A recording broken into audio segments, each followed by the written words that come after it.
Hello everyone! For today's video, mag-unboxing tayo ng Marso GoPro Hero 12. Ayy! Sana all! Pero una sa lahat, maraming salamat sa Team Marso sa pagpapagamit kay San Pedro para itupad ang aking kahilingan na magkakaroon ng GoPro. Wow! At ito na nga siya, hawak-hawak ko na talaga siya. Oh my gosh! Parang hindi talaga ako makakapaniwala, pero char lang yan.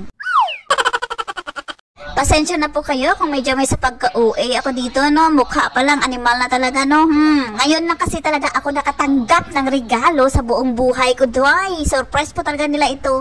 Oo, surprise to. Matagal ko nang naririnig yung nagpaparinig talaga sila sa akin na mabibili sila ng GoPro. Plinano talaga nila ito na masinsinan, tapos gumawa pa sila ng GC para isurprise ako. Oh my gosh! Kaso lang, hindi talaga ako makapaniwala na natanggap ko na siya, o diba? So, tignan nyo na lang yung mga ginagawa ko kasi klarong-klaro na po yan kung paano simula sa pagbukas ko kung ano ang laman yan hanggang sa makita ninyo kung paano ko yan siya i-on ang GoPro.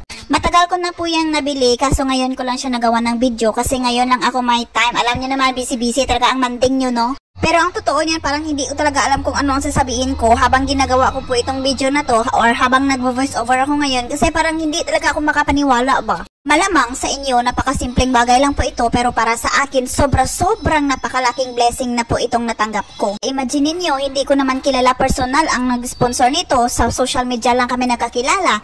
Tapos, nagbigay sila ng ganito kalaking halaga para lang bigay sa akin at iparamdam sa akin, iparana sa akin ang mga bagay na hindi ko naranasan dati. Pero ang main reason talaga kung bakit nila ito binigay sa akin para isuporta sa kung ano ang naumpisahan ko na at kung ano ang nakahiligan ko. Yun ay ang pagbablog-vlog. Pero parang nakaka-pressure din pala, no? Kapag alam mong may mga tao na todo suporta sa mga ginagawa mo sa buhay, yung ini-encourage ka sa mga panahong nanghihina ka na at parang gusto mo nang sumuko. Nandyan sila para turuan ka sa mga bagay na hindi mo alam at handa rin daw silang tumulong sa kung ano pang mga pangangailangan na gugustuhin mo. Hindi ba nakaka-pressure din at nakakahiya?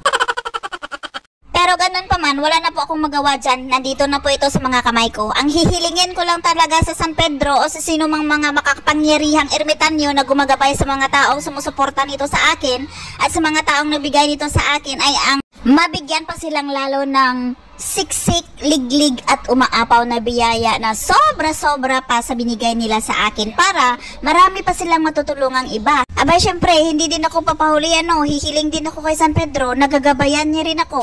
Nabigyan ako ng lakas ng loob at syempre, kapal na mukha para maipakita ko sa kanila ang hustisya kung gaano ako ka-worth it mabigyan ng ganitong regalo. And maraming salamat din sa mga taong sekretong nagpapalakas ng loob ko at nagpapalabas ng mga sungay ko. Kahit dito lang tayo sa social media nagkakilala, pero sobrang na-appreciate ko po yung mga pagmamahal ninyo sa akin at sobrang nakakataba po yun sa puso. Mapapasa na all na lang talaga yung iba. O siya, hanggang dito na lang muna at aabangan nyo pa yung mga susunod kong mga video kasi medyo marami-rami po yun, ano? Simula pag-uwi ko hanggang sa pag-outreach hanggang sa pagbalik ko dito, yun pa yun. So, maraming salamat and God bless!